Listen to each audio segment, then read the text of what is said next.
looking for the 3 arguments in the round. This is about the median case. So it's unreasonable for us to claim that Jessica is a psychopath who abuses Gandalf, but equally it's unreasonable for them to say that Jessica is like chronically depressed, for example, and in a terrible relationship. So let's look for the average in this debate. 3 arguments then. The first is about baseline quality of life.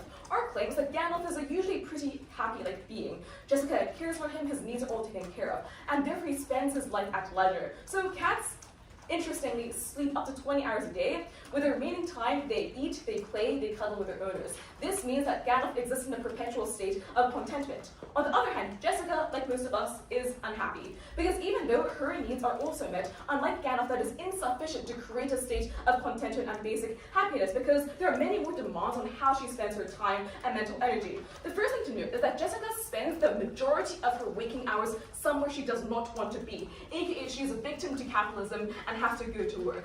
So there are some lucky people out there who are, writers, researchers, professional food tasters, who then quite enjoy their jobs potentially, but the vast majority of us make compromises in order to secure job stability. So for example, you work in HR, secretarial roles, bureaucrats. These are the positions that every company requires in order to function, but they're also exceptionally boring and not something you want to do.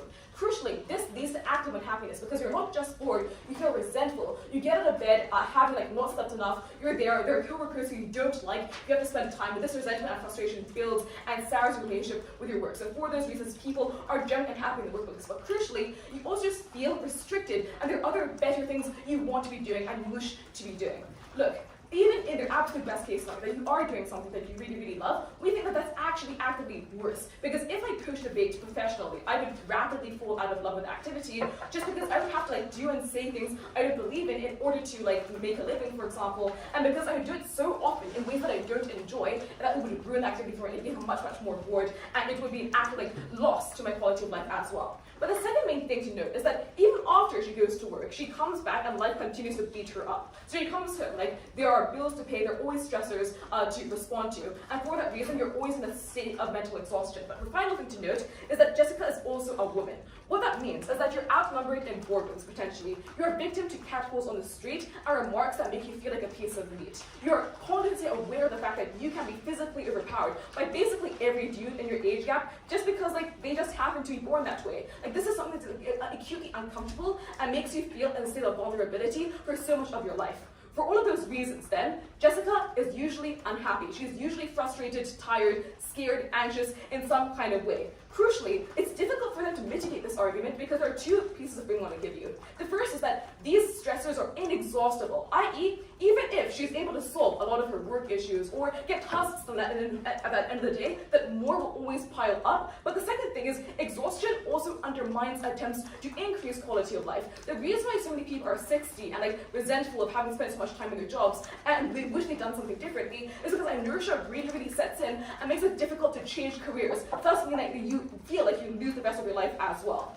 Okay, that's the first argument. The second argument is that we would rather be Gandalf than Jessica because you aren't subject to the same depths of pain that Jessica experiences. So I think age, physical discomfort, all of these things are symmetric. We would even say that Gandalf might have this slightly better because we know that he's healthy, albeit fat, whereas Jessica, statistically speaking, has a substantial probability that she has some kind of underlying condition that might make her last years really, really difficult, for example. What we do think that the debate revolves around and where there is a significant difference between cats and people is that people are incapable of feeling much, much more emotional harm. So, for example, the death of an animal companion would hurt for Gandalf. He'd be confused for a few days, he'd wonder where they are, but he'd rapidly forget about it because cats have short memories. But on the other hand, this is really, really much worse for human beings because the death of a relative is much, much more awful. You think about how they felt in their last moments, for example. You feel scared on their behalf about whether they are in the afterlife. You feel guilt that you weren't there and regret that you didn't spend more time with them while they were living. All of these things consume you. You're just overwhelmed with the fact that they are no longer going to be in your life and death has taken them perpetually from you.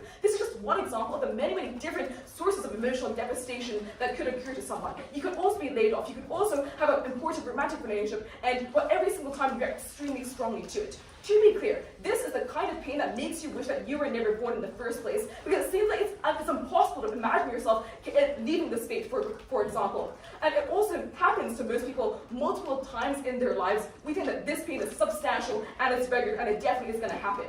It is also true on all that they do get access to different forms of happiness that are really valuable. So for example, you can engage in hobbies, you read, you become an intellectual, more learned person as well. The issue, though, is we would say that this grief and pain always outweighs the benefits of sentience for two reasons. The first is you always hyperfixate on the discomfort that you feel, because oftentimes, we're just hardwired to try and avoid things that bring us pain, and when things are okay, we're just like, okay, chill. But the second reason for this is because the fear that these bad things will happen and the anticipation makes it difficult for you to enjoy good relationships while you have them in the first place. For those reasons, the grief far outweighs the happiness.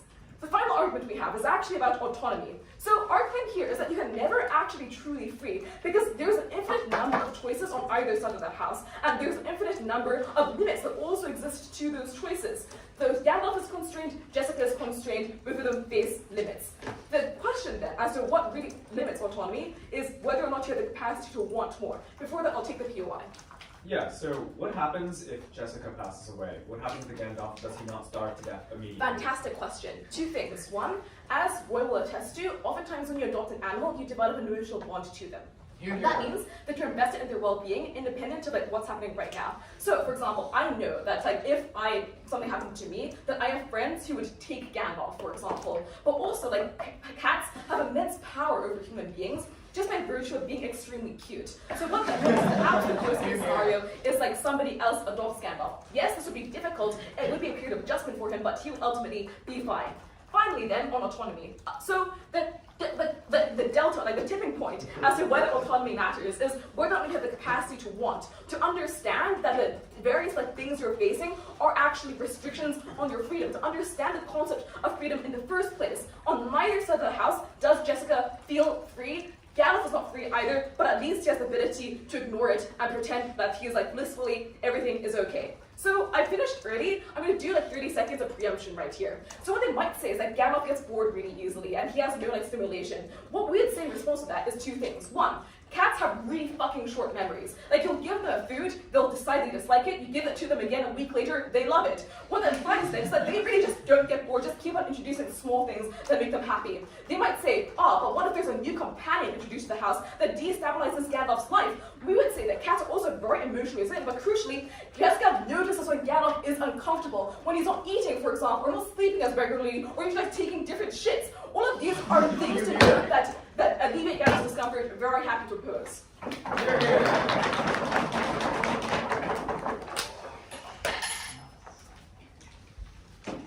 Okay.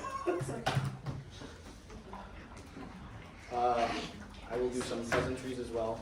Thank y'all for a wonderful motion, or choice of motions. I like this round quite a lot, even though I wish I was the gov. It was wonderful meeting you two. I'm glad you played Magic the Gathering. I haven't been able to meet you as much, but I liked your call and Princeton finals. You seem pretty cool. Robert, thank you for finishing your thesis and debating with me. It has been a pleasure. Thank you for qualifying me to this tournament last year at NYU. My only ever break that year. Whew, much appreciated. Thank you for running a great tournament, for judging. Okay. These, for an order, it's going to be on case, then off case. The arguments will get increasingly contrived throughout.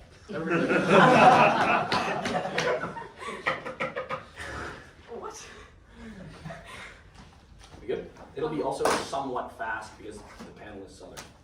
They're very smart VPers, so I got a comparative advantage. All right. They say it's about the median cases. It's not. It's about what we can predictably warrant from the conditions outlined to us in background, because there is no median case. There is the Jessica case, and that is all that matters. They say Gandalf is a happy guy because his needs are taken care of, but creature comforts are one small aspect of existence, which is rich people are not always happy. Individuals strive for things that they do not have, which means that if you cannot change what you do have, you are always structurally less happy. This is true for all creatures. I'll beat the sentience arguments at the bottom. They say you eat, play with owners, etc. But creatures are probably miserable in nothingness. For instance, Gandalf is much more circumstantially determined than even Jessica is under capitalism. All of their arguments knife themselves, because they make arguments about how Jessica is constrained at her work hours, etc. I'm going to posit that work is just as miserable as Gandalf is at all of life, but at least when Jessica leaves, she's an infinitium of options for what she wishes to do. And their arguments about how if you love something, even that gets worse over time as you are forced into it, disprove the entirety of their case. That is, if Gandalf loves play, etc., etc., if he has to do it all of the time, and that is all that he can do, in the same way as you hate debate coaching, Gandalf will hate existing. He just has far less optionality to remove himself from those circumstances, and is far more stuck, because what the fuck else does he do? You got him a toy that was shaped like a rectangle instead of a vegetable. I don't know why that matters. They say capitalism is sad, but A, socialization largely defeats this. That is, we spend decades in education, we spend decades being trained to become the Deveshes of the world and enjoy the work that we do. And even if we don't enjoy the work that we do, we are structurally incentivized to do so, and we also have a greater aspect of ability to take ourselves out of that. There's an infinite number of shows you can watch. You have friends at the workplace. If everyone is miserable together, they obviously work with one another to try and make their work lives less miserable. And sure, there are bad apples, but you can avoid them. I don't know about y'all, but I watched some pretty beautiful senior speeches last night about how debate is toxic and miserable, and how there are lots of arguments the Gov could make as why this is true for capitalism or life writ large, but not existing and just doing the same thing every day does not beat those, whether you're a human or an animal, because we have the ability to find joy within the rough, which I don't think Gandalf can, or their arguments with sentience. Then they say, toxicities and so on and so forth. I think they knife this. Then they talk about sexism. I agree, but A, these arguments tend to do with agential violations, with horrific abuses and the stress from them. Arguments are made about smallness or about inability to defend oneself. He's a fucking cat! He's probably quite worried that any day you decide that he hasn't smiled at you enough, you might turn on him. And separately, he's probably worried about, like a cabinet falling on itself. More existential fears in some of the same ways that you discussed. The difference is that while both problems are horrifically pernicious, Gandalf is afraid for similar reasons. You have the optionality to approach meaning. I'm not going to take one, sorry. The issue is, if they are correct that you despise capitalism, if they're correct that you despise and are structurally harmed by sexism and all of these relatively true arguments, you have the optionality to do something that matters. You can engage with other humans in the world, you can fight for what is right, you can attempt to rectify the harms of capitalism, the harms of your workplace, even the just co-worker who's a dickhead and keeps taking people's food from the fridge. You have the option to make the world a better place for the people around you, and if they're right that the world is so terrible, you are incentivized to do so, and maybe you're a medium-income individual because you work for a non-profit and are trying to do that right now. The bottom line, though, is that Gandalf can't rectify anything for anyone else because he exists in a constrained existence. The only person he could theoretically make happy is you, and if he does, you vote Gov because Jessica's really happy, or Op, because Jessica's really happy. For everything else, he can't even make other cats happy. He can't see himself in the world. He's not actualized in any capacity. They say Gandalf will forget you because they have short memories. This is an intuition pump. Cats do not have short memories. They have definitely very good memories in order to remember things like where predators are, where the food can be found, how to climb trees, and moreover, we know they have good memories because of all those TikToks where like the other cat dies and they sleep on the other cat's bed with the other cat's shirt forever because they remember the smells incredibly well. And even if they don't have short memories, I don't necessarily remember every debate round I've ever been in, but I can still be bored by debate or structurally unhappy because the fact that I just never remember things means I can't derive long-term meaning or approach happiness in the way you can when you build something over an extensive period. Also, human beings have the capacity to rationalize. On their arguments about death and Gandalf, well, A, Jessica can just adopt a second cat and then rationalize that Gandalf sent the second cat to her, or it's a sign from God, or it's Gandalf's little brother. 1,000 ways to rationalize the horrificness of this death. Gandalf just goes, what the fuck? You were supposed to take care of me. And even if you get sent to some new friend, who knows if the friend wants a cat? Who knows if the friend wants Gandalf? Who knows if the friend's cat wants to be around Gandalf? It is just miserable, and he has no idea what's coming if he doesn't just immediately starve to death. They make arguments with sentience. Cats are sentient. They say people are hardwired to avoid pain. Cats are more so, and they're more at risk of pain because they were in predatory chains. We were apex predators for the entire 2.5 million years of our evolution to sentience. Cats were always both preyed upon and preying, which means they are much more existentially worried about the unknown, about death, about starvation, about misery, which means all of the arguments about stress and being hardwired apply more so. And when they don't have complete control over their surroundings, all of these stresses take over. So when they have no option but to be picked up by Jessica because she had a bad day, that itself could worry them more than you can conceive as a human being. Let me say, cats shift their memories, but this grows desaturating air to beat this. Let's go to the off case. Time for some really contrived arguments. You have a median income, which means you can afford semi-sizable individual expenses, but you probably can't afford iterated content expenses. This probably means you have a litter robot 4, and also means you probably got a designer cat, which can afford great food every month. Why does this matter? It means you probably got the designer cat for endogenous reasons. A, the vast majority of individuals who live alone with a singular cat are not adopters, and also don't know much about cat happiness. Because 1, most cat experts agree you should have 2 cats, because they need someone to see themselves with, to bond with, to socialize with, someone who understands them. The fact that you adopted 1 means you don't know much about cats, and it means you definitely didn't adopt, because adopters tend to want you to have 2 cats, and they want people to be in the home and taking care of the cats. You probably got background checked out of the adoption process. And people just definitely want, like designer cats, they're hypoallergenic. They want, be very happy, be very cute, be very friendly, especially if this is their only source of comfort because they don't have a romantic partner or they're stuck at work all day, etc. This means you probably adopted a designer cat, which, is bad. A, they're largely bred in, really incestuous paths, and they develop significant biological harms later in life that make it very difficult to exist. It's incredibly miserable. Young works works against healthy in the caveats. He's young, which is why he's healthy, but as he develops later in life, he develops the kind of comorbidities and horrific things that just make it hard to live. B, very high likelihood you were declawed. Most of these people do this. Fatness proves this. You probably can't walk around that much, and even if you can, you probably don't play that much by virtue of being fat, which means it's very hard for you to exist, operate, walk, etc. And there's probably a good degree of trauma from being a designer cat. You know, they picked you up, you didn't have a mom, they took you from your family. It's just generally miserable, and you have no idea what the fuck is going on. Independent of this, why is it, and if you work from a shelter, you probably had significant amounts of trauma that amplify all of the arguments about fear. Why is it miserable to be a cat beyond the reasons above? First, it is evolutionarily horrific and profusely lonely. You have absolutely no one in the world who can remotely understand you, and every time your human misunderstands what you are trying to say, you grow unbelievably frustrated because they're just not listening to you, and there's no way you can resolve that. Human beings always have some way of changing some aspect of their circumstance. There's optionality and actualization. The cat can do nothing if you interpret the meow the wrong way, which is just miserable. But secondly, they are highly dependent and submissive and have little to no agency over their own lives. So if they wish to go outside, for instance, or they wish to eat at different times or eat a different food, they can't communicate that and they can't do anything about it. Notably, all of this functions as side constraints on any benefits that the gov might go for. Because even if the cat lives a generally wonderful life, they will focus on what they do not have and cannot change because that is specifically what they're trying to achieve. If you can't change something, you will always desperately try to change it, rather than just accept somehow that your life is going to be miserable forever. That's why cats always look out the window, even though they know they're never going to be let outside. Separately, you have a very static experience. I think people find joy from accelerationism. Acceleration is what produces enjoyment. Your life changing and being dynamic is how we feel things, because you can't just feel dopamine all of the time. So the brain can't just give you happiness when nothing changes, which means that the cat is miserable because its life is the same at all times, and the brain just stops producing dopamine or gets desensitized from producing too much dopamine. And also your food's probably terrible. You're probably neutered, which is a horrific and confusing violation of your agency that is never explicable and constrains your ability to trust the individual you live with. Why did Jessica do this to me? Did Jessica do this to me? Will I ever go back? These are questions cats cannot answer, but nonetheless must contemplate, because they control the existence they have. They've lost the bio drive that was supposed to motivate them, and now all they have left is wondering where it went and what they ought to do now.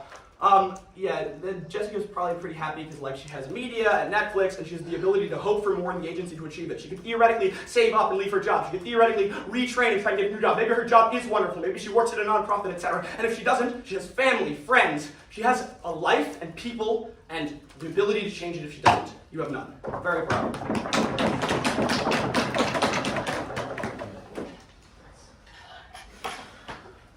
Whew.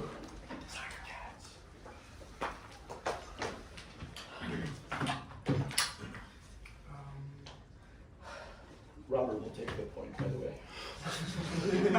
What the fuck? What? So? You brought this up. I didn't know if I'll get one. Oh. It depends on how many things you say that take it wrong. I guess I was going for the cat mode in the speech. Okay, let's see. Yeah, quick pleasantries, I guess. This has been an amazing experience. Thank you, XK, for inviting me. Thanks, Princeton. Thanks, everyone else, for coming. This is obviously my first NATS. It's been a great experience. It's been awesome meeting all of you. I just spilled water on my shirt. That's crazy. All right. All right, so it's going to be one constructive overview, off case, on case.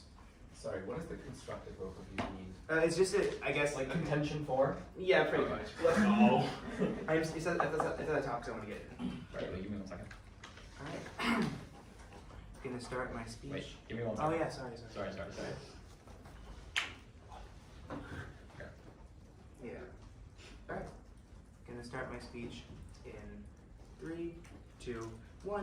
First constructive overview on the impact of sexism. I'm going to build this out and explain why it's a huge impact in the round. XK has already explained the pragmatic impacts that of being a woman in contemporary society. There's discomfort, discrimination, etc. This already weighs heavily against upcase. Let's talk about why it's even more important than that. One, there's like we told you about social bias, increased risk of harm. There are explicit laws that exist constraining your autonomy on their side, which they can't get around. This is as much of a cage as what Gandalf is in. If they want to win on autonomy, let's move even further. Right? The truth is, this has way bigger impacts than just the pragmatic points. One, the mental impact of entrenched sexism, right? This is something you cannot escape from in any facet of society. It is constantly with you, a constant reminder and a source of stress and unfair burden from the world upon you. You will never opt out of it or escape. Secondly, it also even further limits your autonomy as a human. Society has an entrenched patriarchal mechanism by which to restrict your choices, for example, laws which discriminate against women. And three, the existential impact. This will always be a bottom layer of concern, dread, and anger, which you can never opt out of as Jessica. Even if Op manages to take down Xiao-Ke's warrants as to why life as a human won't be good or better, they cannot bite out of the actual baseline harm that comes out of being Jessica, and this baseline harm then impacts and builds upon every other harm you face, because you constantly have this existential dread that, oh, I'm regarded as less than, I'm regarded as facing structural barriers. These are all important.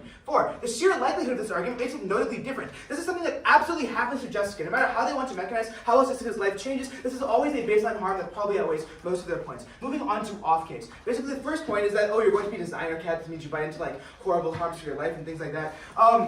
You get it. Why do people get a cat? They get a cat because they want companionship. Note, Jessica is a middle-income person, by all means the average. This means they don't have the money to drop thousands of dollars on a designer cat, right? What it means then is you get a cat from whatever avenue is available to you, and you also probably care to a certain extent about the cat. You do research and you say, hey, I know designer cats are bad because there are organizations in my community who are saying don't buy designer cats, they're from abuse shelters, right? Once you hear that and you care about the cat you're getting, you say, oh, I'm going to get a cat that's going to A, live long because I don't want it to die super quickly on me, so it's going to be healthy, but B, I probably have the baseline amount of research needed in society to not get a designer cat knowing what a horrible idea it is. I think I've dealt with that pretty well. Moving on, they said that as you develop, you get less healthier as a cat, the health things come on. I think that this is once more symmetric. I think that there are some health concerns that come on either side. 2 layers of response. First of all, your ability to worry about future impacts to you as a human is far bigger than your ability to worry about future impacts to you as a cat. This means that even if you get bad health on both sides as you grow older, as a cat, I'm not spending the first 30 years of my life, or whatever the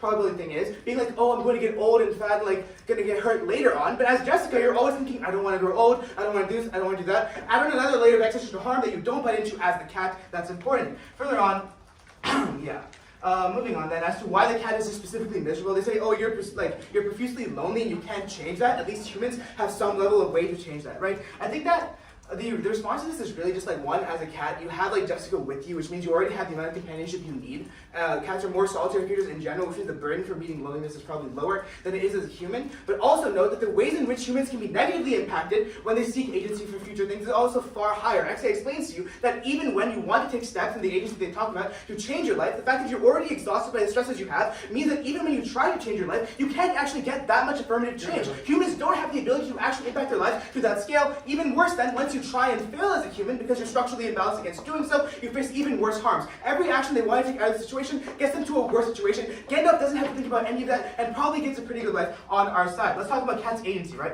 I think feelings of freedom are defined by the options available to you. It's relative. Therefore, Gandalf doesn't realize the freedoms he's lost, right? When you consider that Jessica says, oh, I want to go do a million things, but I have to make money for my family or whatever, or I have to go do what laws tell me to. Gandalf, even if he thinks for a second, oh, I want to do this, he doesn't realize how his freedoms are being constrained because he doesn't have the ability to optimize in the long term what I want to do, what goals I have, right? The cat is not planning his long-term career. The cat cares about A, food, happiness, and B, cuddling. For those reasons, I think he already has a far better life than anything Jessica can get on the agency points, right? I think this also doesn't interact with XA's characterization of autonomy, where autonomy matters and where it doesn't. We've proven to you why that's the case. Moving on, that they can communicate their wishes to go something else. I think I'm just going to default here. Both sides are constrained, and autonomy depends on your ability to understand things. All right, let's talk about the static experience. They say, this is the basis of the argument, the last part of the off case, that the contrast of pain and pleasure. You can't understand pleasure unless you have pain that gives you a context with it that allows you to contrast it, right? A few responses. 1, this pain that you have in order to contextualize pleasure also equals results in trauma and struggling and not being able to cope with these things, right? You're more likely to struggle and not likely to thrive under this pain, which means that when on their side, even if you have the pain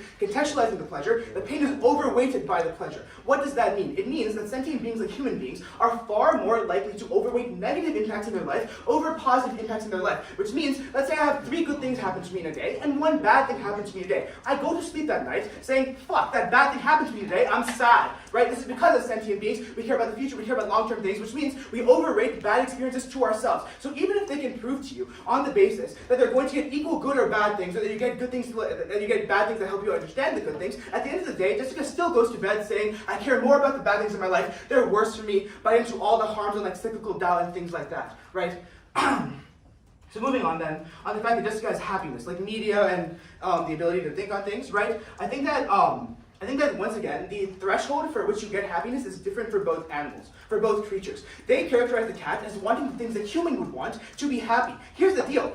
Gandalf doesn't need Netflix to be a happy cat. He needs basic creature, I'm not taking the point, sorry. He needs basic creature ideals to be a cat because the things that cats wish for are far different than the things that humans wish for. Jessica has a need for all these other forms of social validation and things that Gandalf doesn't have because Gandalf, from their very own max, they tell you like cats care about food, shelter, things like that. What's the difference in what cats care about under their own characterization? Their creature needs and comforts to make a cat happy. We already meet the threshold when we tell you that Gandalf is well cared for. For that point, we prove that Gandalf is more statistically happy. Moving on now to on case, right?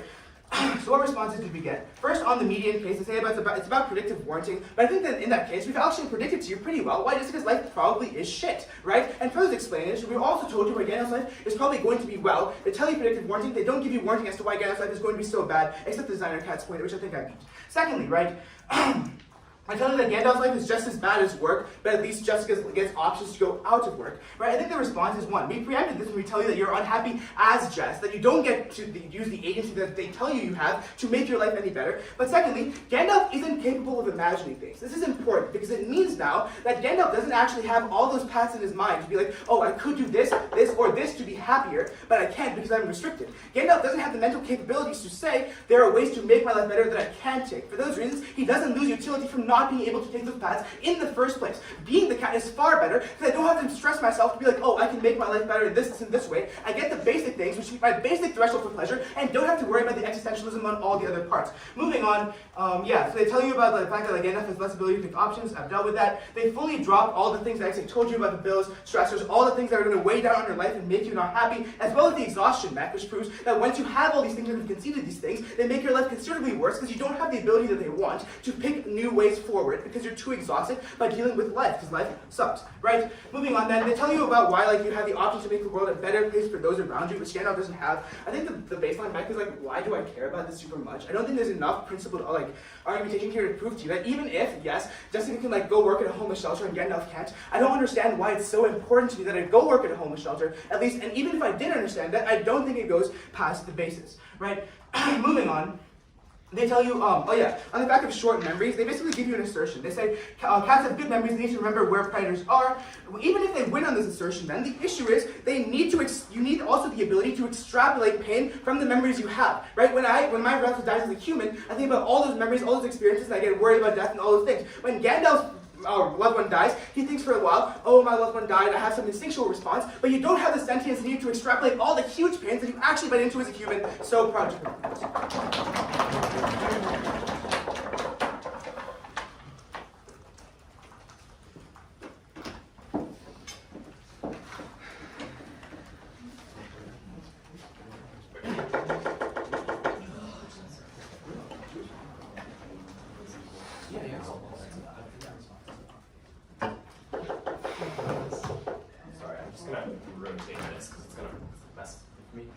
Hopefully I can. No, I can't. Okay. First, for pleasantries, thanks Roy for a fun tournament. It's been a great time. I really enjoy the arguments you make and the boisterous way that you make them. Good friends on side government, XK, it's always a pleasure. I like the way you think a lot. We talked about this last night. True. Rahul, I don't know you. You seem pretty cool. Fuck you, Devesh. I hope the PMR is ass.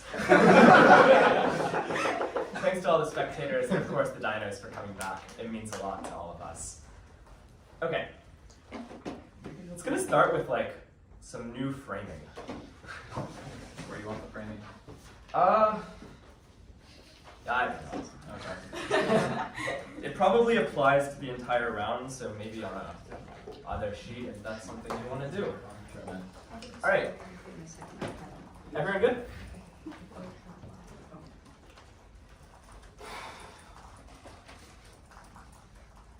We in this round, I hope, are all human.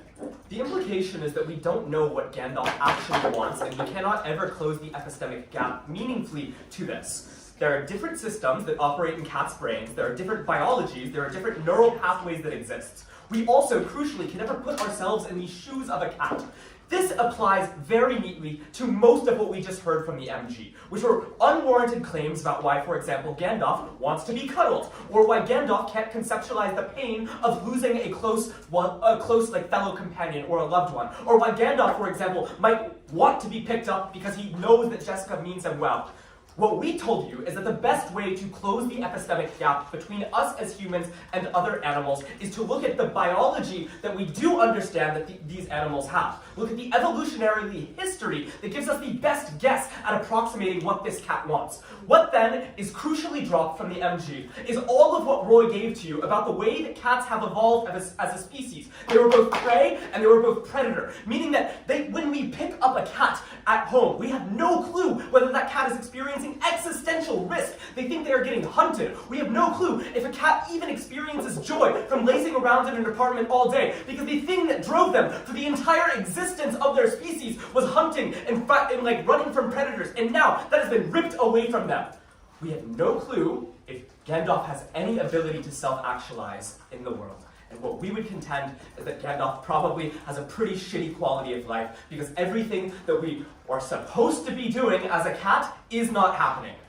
This then applies to most of the assertions we get from MG, and I'm not going to flag it each time I go through, but just please do the cross-application for us. Okay, now let's go to the off-case arguments. I want to start on this claim that you're probably a designer cat. I think the responses that we get from the MG are wholly insufficient. They say, one, people get a cat because they want companionship, and you don't have money to drop thousands of dollars. Note first that we never made a claim that it cost thousands of dollars to get a designer cat. Instead, it is simply about getting a cat that was bred for the purpose of selling it off. These cats, fact claim, tend to go for about $300, right? We think that Jessica, as a middle-income person, probably has the ability to do this. Why is it likely that this cost is low? There's a market for people who have no, happiness to buy cats. I don't fucking know. But then they say that Jessica's going to do research to make sure that the cat that Jessica adopts is from a good place. But what we would contend is, one, there are incentives for these designer shops to present themselves as good, and so if Jessica does a facetious amount of research, it is not enough. But second, what they miss is the far more important claim that you were probably rejected by the shelter. So even if you did do the research to see that you should be adopting from a shelter, the shelter said, no, fuck off, because you don't have another cat and no one to stay at home. And crucially, shelters know way more about any of us than the experience that cats have in the context of the round. The implication of this is that if the shelter says you probably shouldn't adopt a cat, maybe you shouldn't adopt a cat. This is a conceited argument, and I think it controls the link best into whether or not Gandalf is going to have a good quality of life.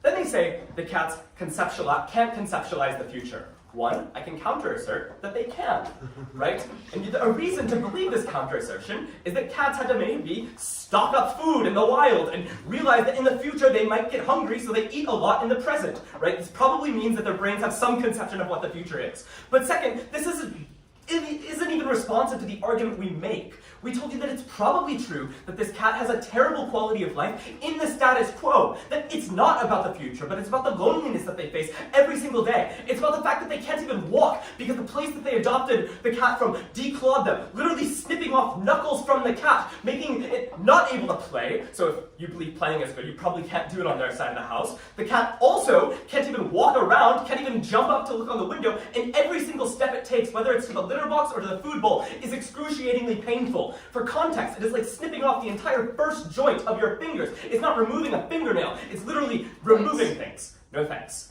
Then they say Jessica is your companion, thus you have no loneliness. First, this misses all the arguments that Roy gives to you as to why you can never communicate with Jessica, so you can't actually convey your beliefs. You are frustrated constantly. Second, we told you that this is not actually responsive to the argument. We say that humans have ways of changing their circumstance, but you as a cat have no way to self-actualize or to ever alter your experience. Even if you want to go outside, you can't go outside. But Jessica, if she is unhappy in the short term, what she can do is make a new friend, or go talk to her family, or FaceTime someone late at night to talk about the stressful experiences that she had. Cats have none of this, and crucially, the cat has no friends to bond with. Okay. Then they say the cat doesn't know what he's actually lost, and he only cares about cuddling. First, he lost his balls, per the conceit. But secondly, more seriously, note that we have no clue what he actually wants. This is the overview that I gave you at the top. Then, they say that you need like pain to, they respond to the argument we make about how you need pain to contextualize pleasure. This is not actually the argument we make.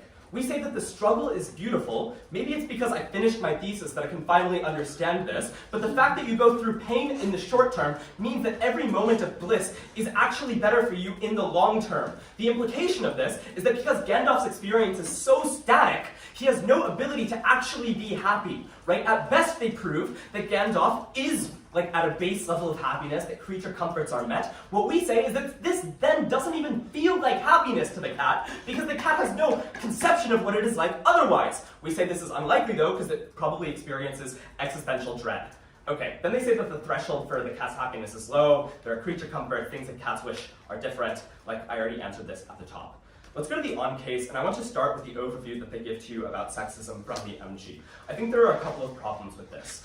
First, I think that they miss the push that Roy gives to you about the turn, that you can attempt to rectify the situation, and that this process, in and of itself, is what allows you to feel better. It is not necessarily whether or not you succeed in changing experiences, but the fact that you are able, to some degree, to attempt to alter your circumstances means that you can actually do things and feel an ability to maybe make decisions in a way that cats never can. On the second, just as a preempt to what the PMR might say, we're not even saying that you need to do this. It's the option of whether or not you can do this that matters. On the weighing, this helps to solve the existential risks that you face, or the existential problems that you face as an individual. Next, they say you can't create real change, and now I will answer this argument saying that you can create real change.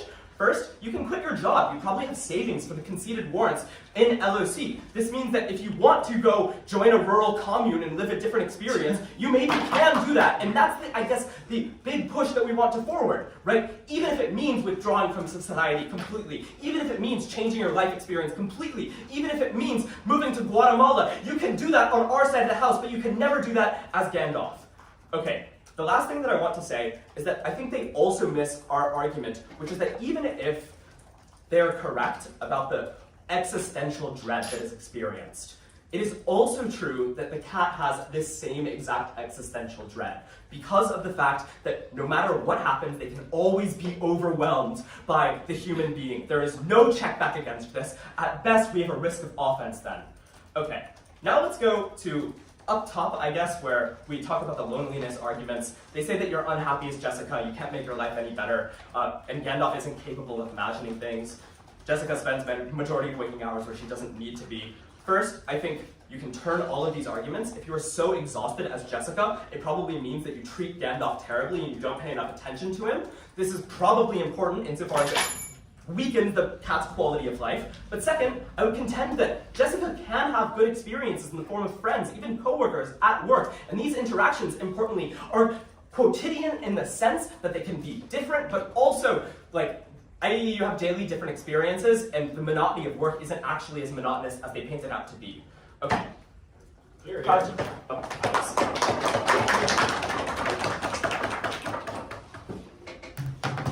going to make a lot of arguments that were theoretically in the round before. Is everyone ready?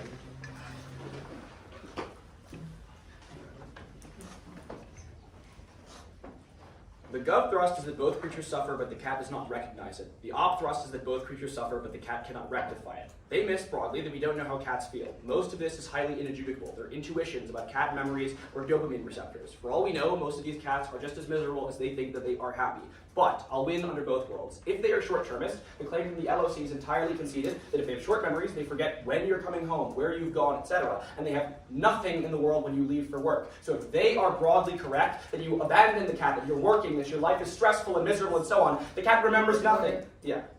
So we think that the cross-application of the argument that Gandalf forgets things and tying it to the argument, to the idea that Jessica leaves to work, and then claiming that that's the reason why Gandalf is constantly anxious is new.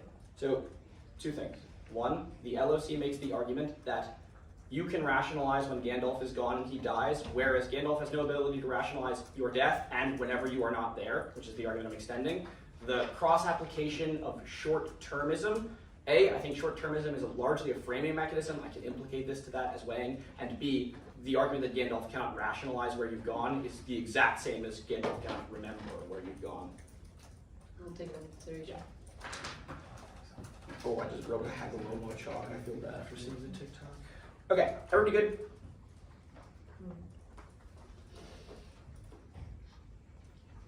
And all of the warrants about existential stress, about having nothing if you're gone, about only being able to eat if you are there, etc., link charge and supercharge this argument and function even if the new call is true. That is, when you are gone, even if he knows maybe you'll come back, the risk that you don't is always terrifying for him because he is 100% dependent on you. So whether he's short-term memory or not, he's always miserable for most of the hours of the day.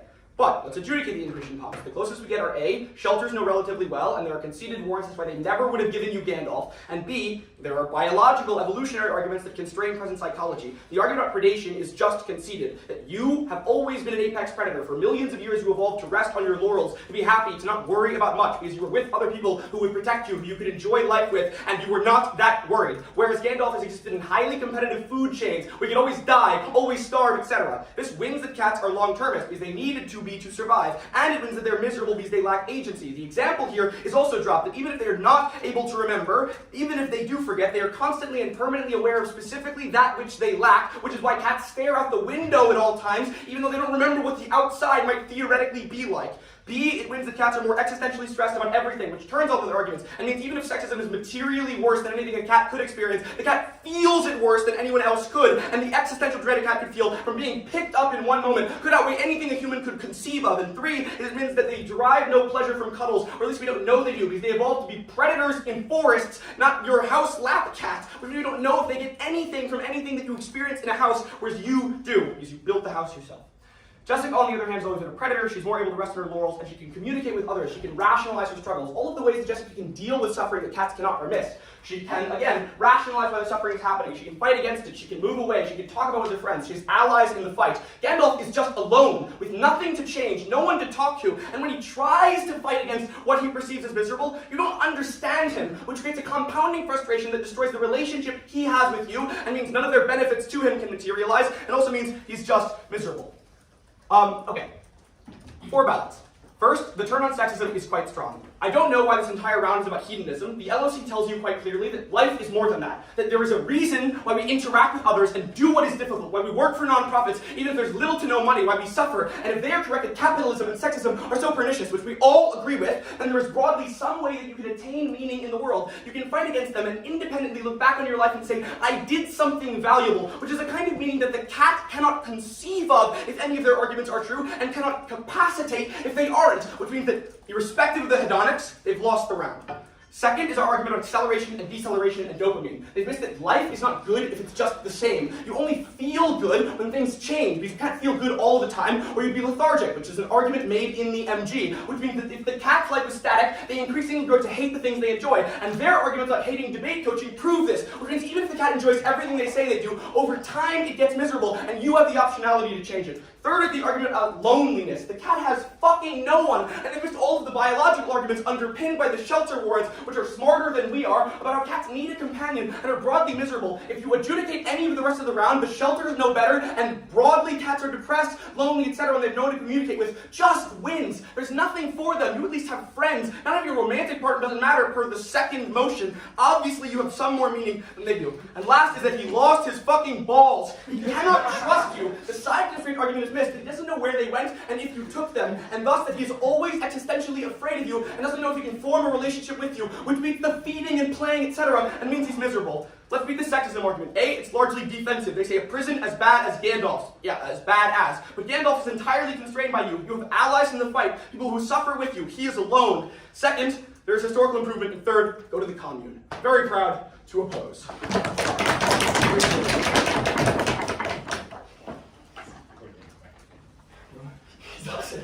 Tell me where my balls are. They're not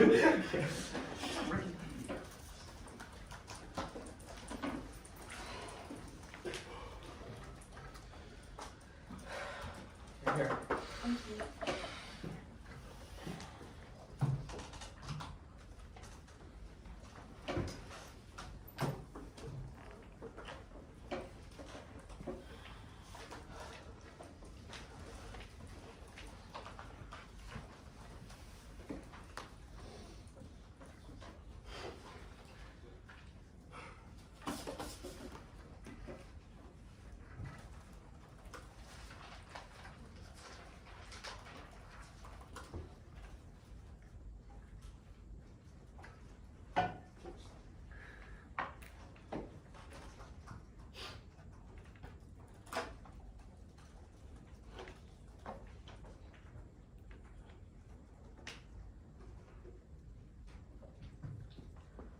going to ignore Devesh's advice for the TMR, and instead of picking up dropped impacts and pulling them through, I'm actually going to pick out some crucial premises that I think their entire case relies on in order to function, explain why they don't work, and then explain why the entire case collapses.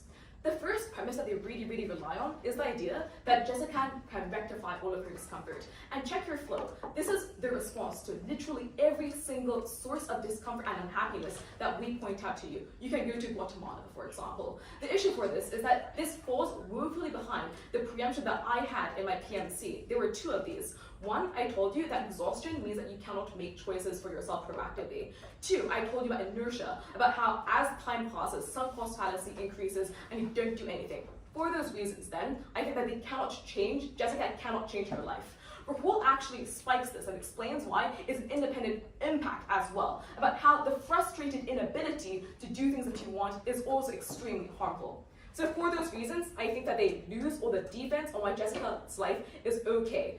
The question then is about weighing in their best case scenario that existing offense against what they could plausibly prove about Gandalf's unhappy life. I think that the reason why Jessica's unhappiness beats Gandalf's is for two things.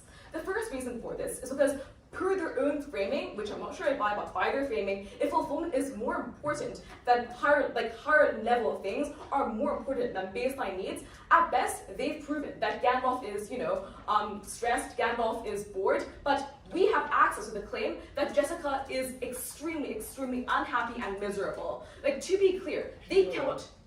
This could be weighing. Yeah. I think the claim that misery can be transferable to the non-hedonic arguments in the LOC is new and relies on an argument to make the weighing.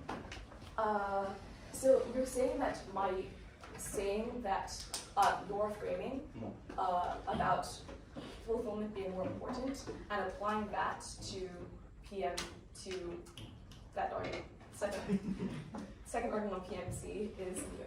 Yeah, I'm saying there's an argument in the middle that says misery can be a form of fulfillment or non-fulfillment, and there's non-fulfillment that exists and so on. I'm saying this is new, and the hedonics was an LO. I feel like this is, I got it. Yeah. I'll take it into consideration. Okay, sorry. Okay, give me a moment to gather myself. I won't read the POs.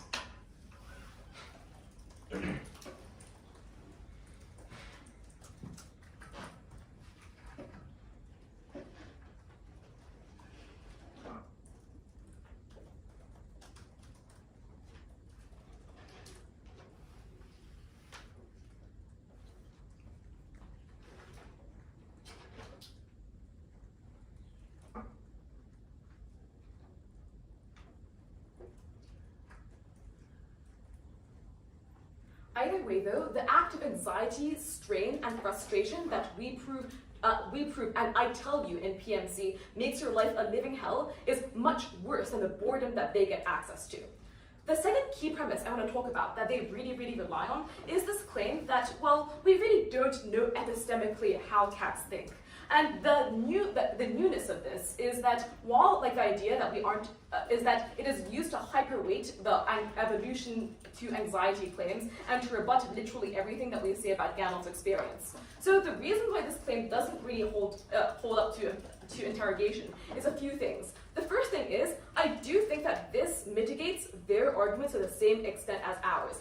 I.e., they don't explain why, given that it's unclear epistemically how Gandalf thinks, that we ought to therefore default to biology. This is asserted. I don't think that's true, but crucially, it falls behind the analysis in my PMC about how it is very easy to discern how cats think. I explain how there are also behavioral patterns that Jessica identifies. I've explained that Jessica is extremely conscientious about her cat and responds to them very quickly.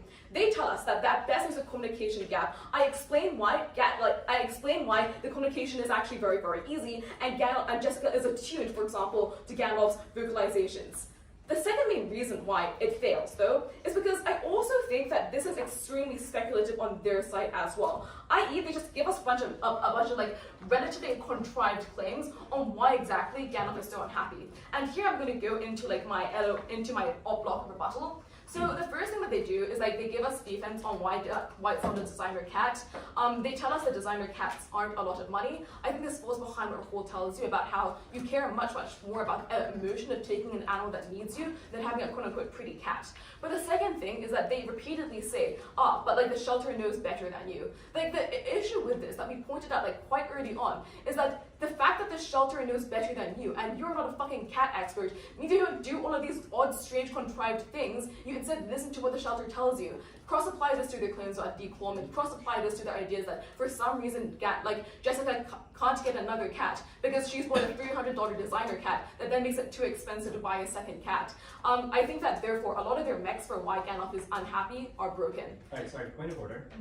I think it might be a new argument that the shelter gives you advice, because the conception we have out of LOC is that the shelter rejects you, and that's it. I think it's a new argument to suggest that you can adopt it from the shelter, and that the shelter then will help you. So I think I may have just misspoken. I used shelter as a general, catch-all term for an animal advice. Just replace the word shelter with what Cole told you about, vets and websites, for example.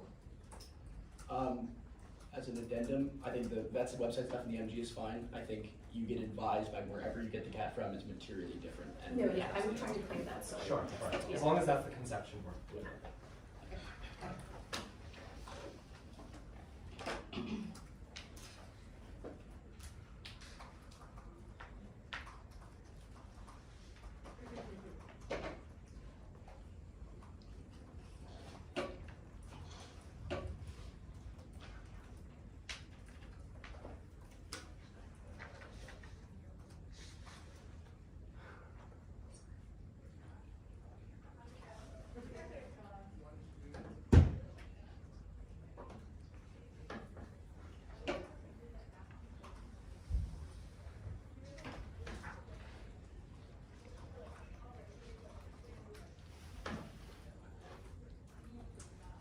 I just completely lost my position with flow. I might just switch to something else.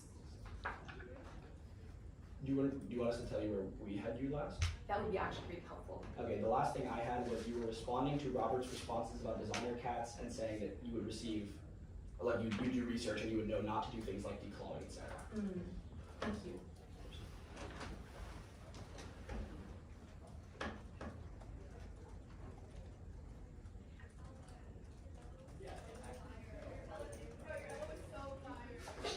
I think the next really good response we get from the op block is the idea that if you're so exhausted, you don't treat Gandalf well. I think that the issue is that Jessica has extremely strong emphasis on Gandalf's happiness. It's quite easy and low effort to care for him, and therefore if she has limited amounts of time to when she goes home, she caters to Gandalf.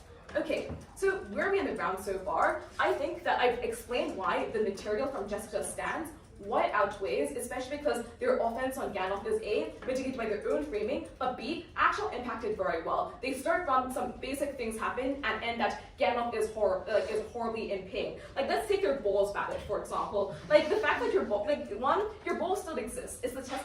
Yeah, fair enough.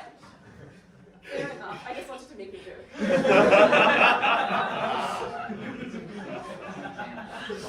Alright, we'll do it. Don't worry.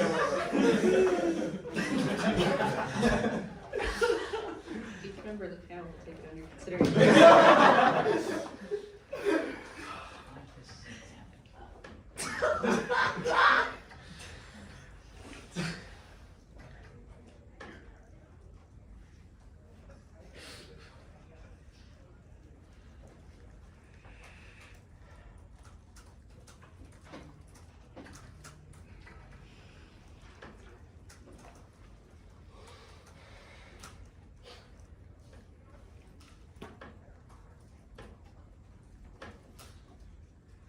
So they prove that there are various sources of potential inconveniences in Gandalf's life. The question then is whether that's sufficient to outweigh all the positive conditions and spoiling we talked to you about to make his overall life unpleasant. All of their, I think that all of their arguments assume that Gandalf is aware of what's happening to him, and B, also just able to recollect things in the past. Robert counter-asserts that that cat memory is quite long-term. I just think this is empirically untrue. Evolutionary forces that may be useful to have long memories doesn't mean you then successfully have a long memory. Yeah, We explain. LOC makes the claim that the counter-assertion that they have long memories and then give the bio reasons. I think saying that reasons are not capacity is a new response. I think I'm making an observation about what the argument proves, so it seems paradigmatic. Sure.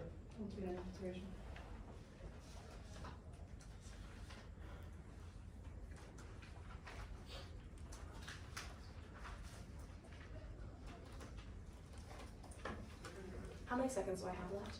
I have 22 seconds left. Okay.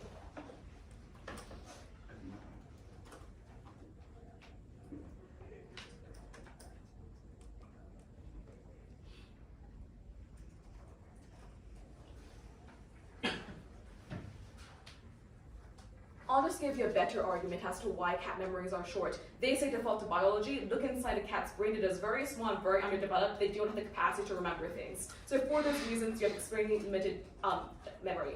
Guys, the PMR was quite bad, but the PMC was very good and had lots of weighing for every impact. Look at that, please. I think we win.